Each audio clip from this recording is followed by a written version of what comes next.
మెదక్ జిల్లా వెల్దుర్తి మండలం మెల్లూరు గ్రామంలో మరియు మాసాయిపేట మండలం కొప్పలపల్లి గ్రామంలో నేతాజీ సుభాష్ చంద్రబోస్ జయంతి వేడుకలు ఘనంగా నిర్వహించారు. నేతాజీ సుభాష్ చంద్రబోస్ 129వ జయంతి పురస్కరించుకొని తూఫాన్ ఖండ ధర్మ జాగృతి ప్రముఖ టైలర్ పోచయ్య ఆధ్వర్యంలో విద్యార్థులు గ్రామంలో ర్యాలీ నిర్వహించారు. అనంతరం నేతాజీ విగ్రహానికి పూలమాలలు వేసి ఘనంగా నివాళులర్పించారు. దేశానికి నేతాజీ చేసిన సేవలు మరువలేనివని పేర్కొన్నారు. యువత నేతాజీ సుభాష్ చంద్రబోస్ కు ఆదర్శంగా తీసుకుని ఆయన బాటలో నడవాలని పిలుపునిచ్చారు. ఈ కార్యక్రమంలో మెల్లూరు సర్పంచ్ రంగారెడ్డి, సర్పంచ్ జీడిపల్లి శోభ నరసింహారెడ్డి, ఉప సర్పంచ్ జయరామగౌడ్, కిషన్ గౌడ్, సెక్రటరీ ప్రవీణ్ రెడ్డి, వెంకట్రామరెడ్డి, ఎల్ఎం నరసింహారెడ్డి, చంద్రగౌడ్, రామ్ మధు, రామ్ మాధవ్, అన్నపూర్ణ, యాదగిరి గుప్తా, పాఠశాల ఉపాధ్యాయులు, విద్యార్థులు పాల్గొన్నారు. తూప్రాన్ కండ ధర్మ జాగరణ ఆధ్వర్యంలో నేతాజీ సుభాష్ చంద్రబోస్ 129వ జయంతి సందర్భంగా కార్యక్రమం నిర్వహించడం జరిగినది. ఈరోజు సుభాష్ చంద్రబోస్ జన్మించడం మరియు ఒరిస్సాలోని కాటక్లోని జన్మించడం చాలా గొప్ప విషయం. కానీ ఆ జన్మించినందుకు ఈ కొప్పలపల్లి గ్రామంలో ఆ విగ్రహం ఉండడు ఇట్లా చాలా ఇంకా గొప్ప విషయం. ఎందుకంటే ఆ విగ్రహాన్ని ఏర్పాటు చేసిన వారికి ఇట్లా మేము ప్రత్యేకంగా తూప్రాన్ కండ ధర్మ జాగరణ ఆధ్వర్యంలో వారికి ధన్యవాదాలు తెలుపుతున్నా. ఈరోజు ప్రతి ఒక్కరు యువకులు చెడు వ్యసనాలకు బానిస కాకుండా దేశం కోసం, మన ధర్మం కోసం, దేశం ఏమిచ్చిందనే కాకుండా దేశమాత రక్షణ కోసం ప్రతి యువకులు కనీసం ఒక గంట సేపన్నా దేశం కోసం ఆలోచించాల్సిన అవసరం ఉన్నది. ఇప్పుడు ఈ రోజులల్లో ఎవరు చూసినా టీవీలతోటి, సీరియళ్ళతోటి, ఫోన్లతోటి మొత్తం సతమతం అవుతుర్రు. ఎప్పుడు చూసినా ఫోనే. కాబట్టి ఇది కాకుండా దేశం కోసం ఇవాళ మన స్వాతంత్ర సమరయోధుల పేర్లు తెలియని రోజులు దగ్గరకు వస్తున్నాయి. కనీసం ఒక్కసారైనా ఆలోచించుకోండి. మహాభారతం ఇంతకుముందుకు మన పెద్ద మనుషులు మహాభారతం, భాగవతం కథలు చెప్తుండే. ఇప్పుడు కథలు ఇట్లా లేవు. సీరియళ్ళతోటే ఇప్పుడు ఏంటంటే నాగార్జున అది ఏమో పెట్టినుండే మొన్నటిదాకా బిగ్ బాస్ ఇవన్నీ చూసుకుంటా. అది కాకుండా దేశం కోసం ఇవాళ కార్గిల్లో యుద్ధమరణం పొందిన యుద్ధ వీరుల ఆదర్శం తీసుకోండి.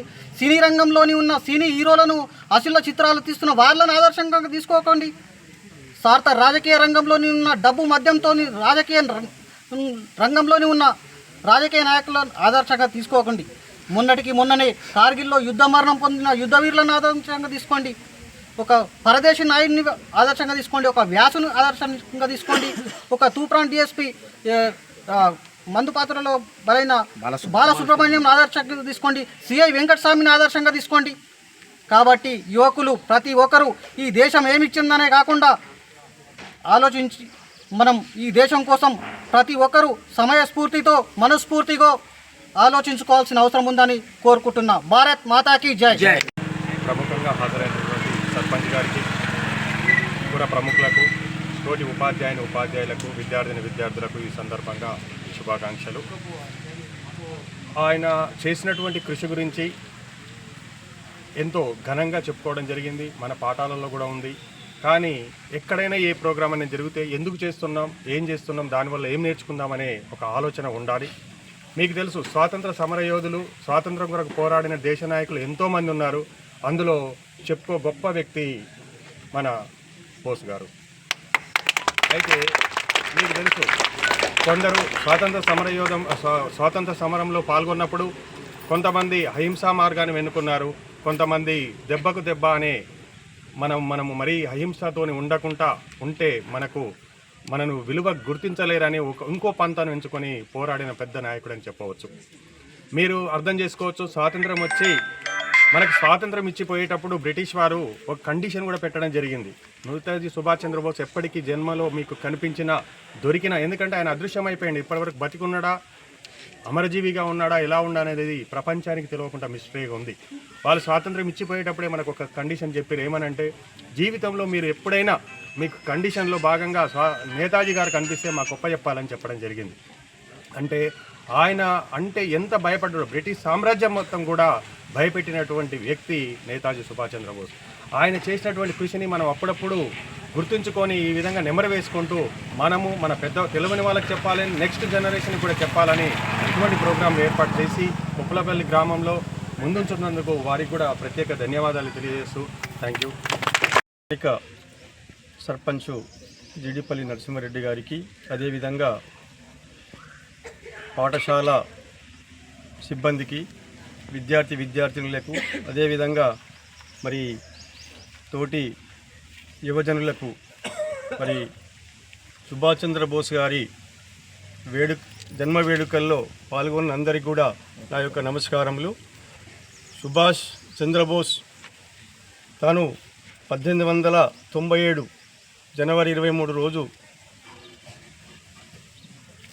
జానక్నాథ్ బోస్ ప్రభావతి వారికి జన్మనిచ్చిండు. అదేవిధంగా తాను కూడా ఇది సుభాష్ చంద్రబోస్ అతను కూడా ఒరిస్సాలోని కటక్ అనే పట్టణంలో జననం పొందిండు. కాబట్టి అతను పెద్ద కుటుంబం, ఉమ్మడి కుటుంబం. వాళ్ళ తల్లిదండ్రికి 14 మంది సంతానం, అందులో అతను ఒకడు.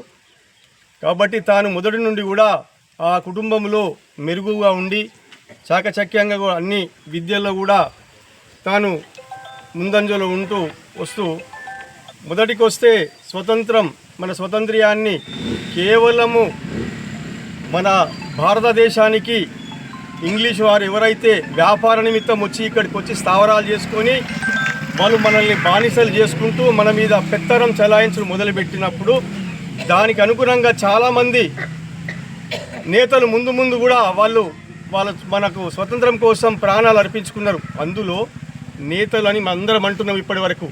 అందరికంటే మొట్టమొదటి నేత సుభాష్ చంద్రబోసే. ఎందుకంటే మొదట తాను లాస్ట్కు తుది నిర్ణయం చేసుకున్న మన భారతీయులందరూ కూడా అహింసతోటే స్వతంత్రం సంపాదించుకుందామంటే అది కాదు, అట్లు చేసడం కాదు. మనకు కూడా ఆయుధ సామాగ్రి ఉండాలి, మనం కూడా దెబ్బకు తీయాలి, ఆజాద్ హింద్ ఫౌజ్ అనే దాన్ని నెలకొల్పాలి అనే ఫౌండేషన్ చేసుకొని మరి తాను కూడా తన ప్రాణం లెక్క పెట్టకుండా కూడా ఒక కమాండర్ అయి తాను వంతు కూడా నేనేమంటున్నామంటే ఇప్పటి వరకు కూడా చాలామంది కూడా తెలుసు ఈ విషయం. స్వతంత్రాన్ని సంపాదించిన వాళ్ళందరికీ కాదు, దాంట్లో సగభాగం కంటే ఎక్కువనే సుభాష్ చంద్రబోస్కు దక్కాలని చెప్పేసి కోరుకుంటున్నాను.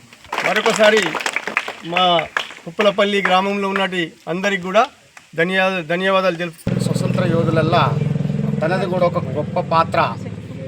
స్వతంత్రం తీసుకురావడానికి ముఖ్యమైనటువంటి ఆంగ్లేయులతోటి ఎన్నో రకాలుగా పోరాటం చేసి స్వాతంత్ర పోరాటంలో తనది కూడా మొదటి పాత్ర స్థాపించుకున్నటువంటి సుభాష్ చంద్రబోస్ గారు ఇప్పటి వరకు కూడా ఆయన ఎక్కడున్నాడు, ఏమైనాడు అనేది మనకందరికీ సంశయమైనటువంటి పరిస్థితి. ఆంగ్లేయులు తనను తీసుకొని పోయి పట్టుకొని నిర్బంధంలో ఉంచుదామన్న పరిస్థితులలో స్వాతంత్రమే ముఖ్యం, మన జీవితమే మన భారతదేశానికి అంకితం కావాలి తప్ప ఒకరి చేతిలో నేను మన ఆత్మను ముగించాలన్న ఉద్దేశంతో తన హెలికాప్టర్ నుండి కూడా సముద్రంలో దూకి ఆయన మరణాన్ని ఇప్పటి వరకు కూడా అది మరణమా లేకపోతే చిరంజీవిగా ఉన్నాడా అనేది మనం అదే ఆశతోటి ఇప్పటికి కూడా ఆయన చిరంజీవిగానే మనము చూసుకుంటూ ఆయన ఎన్నో జయంతులు ఇప్పటి వరకు చేసుకుంటూ వచ్చినాం. అదేవిధంగా ఈరోజు కూడా 129వ జయంతిని మనము కొప్పలపల్లి గ్రామంలో మన సుభాష్ చంద్రబోస్ గారికి మన ఆర్ఎస్ఎస్ కార్యకర్త పోచయ్య గారి ఆధ్వర్యంలో, మన బడి పిల్లలందరి ఆధ్వర్యంలో, పాఠశాల అందరి ఉపాధ్యాయుల సమ్మతితో ఈరోజు మనము భారీగా ఈరోజు ఇంత మంచి ప్రోగ్రాంను చేసుకున్నందుకు ఈ అవకాశం ఇచ్చిన అందరికి కూడా నమస్కారాలు తెలియజేసుకుంటూ ముగించు. మరిన్ని అప్డేట్స్ కోసం మా ఛానల్ని సబ్స్క్రైబ్ చేయండి.